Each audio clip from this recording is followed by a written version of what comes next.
we're gonna finish the show with the corner from Georgia, Daylen Everette.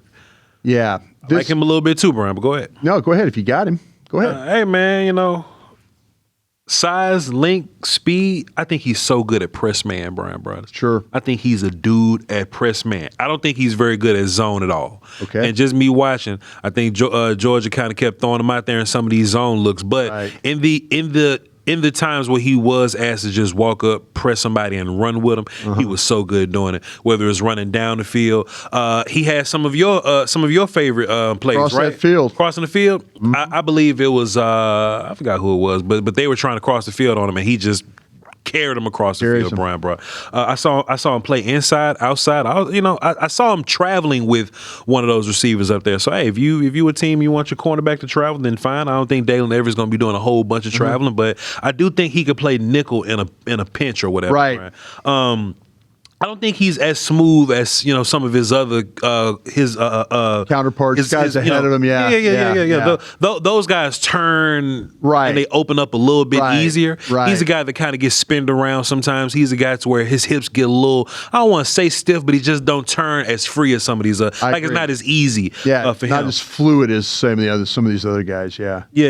Fights for the football though, Brian. He does. I really like that about him. If it's close, and he may not bat them all down, but he's fighting till we get to the ground, and that'll eventually result in some more bat downs or whatever. So I like Daylen Everette, man.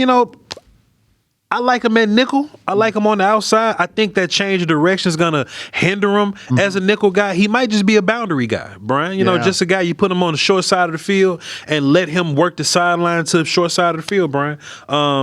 I like Daylen Everette, but I got a 3 on him right now. I got him in the 3rd round too. Yeah. And I asked scouts about this guy because this guy came back for his 5th year with Georgia. And I'm like, okay, what's the deal? Is this an NIL thing? Did he feel like that he needs more development and all that? And the scouts said, no, this guy's got ability, but he's more like a 3rd or 4th corner than, say, being a starter. Yeah. So I think our grade reflects that with him being like a 3rd round guy. Now, that's not to say he can't develop, but he's 6'1".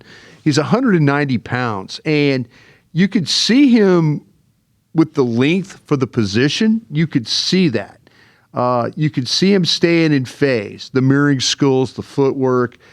I think this guy just has really straight line speed. He can run, Brian. Yeah, I think it's more like if he has to, like I say, the turning part of it might not be there yet, and it might not ever be there. Sure. But for Daylen Everette, you could see him run, and that's something. And you mentioned coming across the field. That's something that he can match that. He's very good at doing that. I did feel like though that he's a little bit of a hit and miss as a tackler. For sure. Was something that was a little bit of a problem for me. But he does a good job of keeping things in front of him, and he does kind of play with that awareness. So, like I said, I think we got him right as a 3rd round guy. I do agree with the scouts that I talked to. I do think he's kind of a 3rd or 4th corner. Yeah. I don't think he's in that class of guys that we've talked about so far when it's maybe the Ceesays, the Terrells, the Hood, that kind of guy. I think that he's we're going to get into, I'm sure, with Abney at Arizona State, with Pons from Indiana.